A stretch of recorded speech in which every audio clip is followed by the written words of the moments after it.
عمر فاروق ډېر جلالي و، ډېر زبردسته ښایسته جګ ځوان، زبردسته ښایسته بریتونه یې پرېښولو، غیرتمن و، شجاع و، بریتو ډېر خوند هم ورسره کوئ. ازوخار وخت تناره والا یا پښتون آباد مزدا والا بریتونه یې غټ کړي. زه کله کله زما ملګرو ته هلکه بریتونه کشنې که وایي ولې مولوي صاحب سنت طریقه ده؟ ما سنت مه یادوه، سنت طریقه ده، دا مه یادوه. ما ویلې چې کله کله یو سلنډر پټاو شي یو د ماکاوه دا برېته ورسئ چې منډه وي، دا ډېر بدخوان کوي، دا ډېر بدخوان کوي، دا مه کوه. ته څه به خبرې ته به ګرد عمر به د هغه کیسه یي. تناره والا نیمه بریتونه دي په اور کې ولاړو، ای مزدا والا سهار په مزدا کې کښېنستلی، در ماښامه دي دماغ کار کوي، تا بریتونه پر چیش پرېښي دي. حضرت عمر فاروق د رښتیا و بریتونه داسې نه وو لکه دا زموږ خلک توبه کله چای ورسره خوري، کله شوروا ورسره، دیم په کاچغه شو چمچ. دا مخامخ دا ځایونه ټوله وهلي وو حضرت عمر فاروق، دا سایډونه چې دي هغه غټ ډېر زبردست اعلی زمری و. نو یاره ولې بیا نه پرېږدي؟ زمری و خامخ حق و حق یو ډېر خشم ورغلی، خشم ورغلی. ویلې ول یا الله یا الله ما داسې ایمان والله که راوړی دی، ما چې په کوپر کې کومه چربي جوړه کړې وه هغه چربي ما ټوله په اسلام کې ویلې کړله، ویلې. زما د بدن چې کوم هغه د کوپر په حال کې ما جوړ کړی و هغه مې ټول ویلې کړی، د سره د اسلام په جامه کې زما بدن اوس راغټ شو.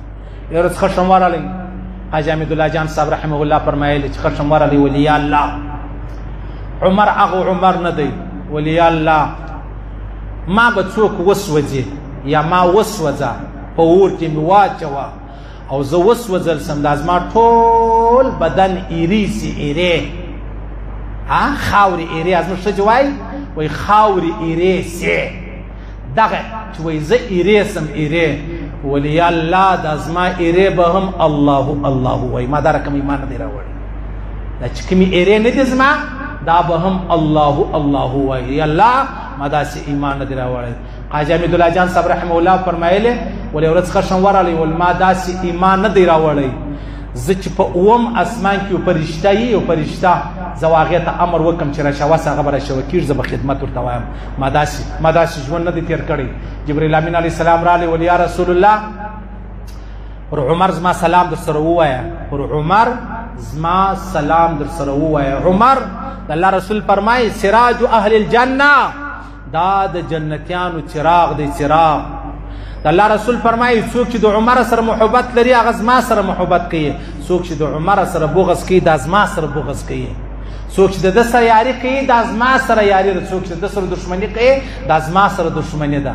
د الله رسول فرمایي وای عمر هغه شخص دی چې پر کومه ګلۍ لاره باندې شیطان را روان او بیا عمر فاروق وویني، یا پر یو لاره عمر فاروق را روان دی شیطان رالی، شیطان دا لاره پرېږدي. شیطان په کومه ګلۍ کې د عمر فاروق غږ واوري شیطان دا لاره پرېږدي، دا لاره.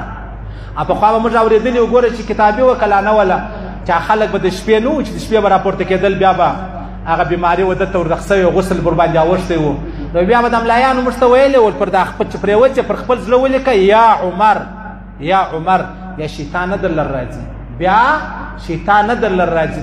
د عمر په نامه کې دومره عظیم اثر الله رب العزت تېر شوی دی، دومره عظیم اثر. بیا روایاتو کې راځي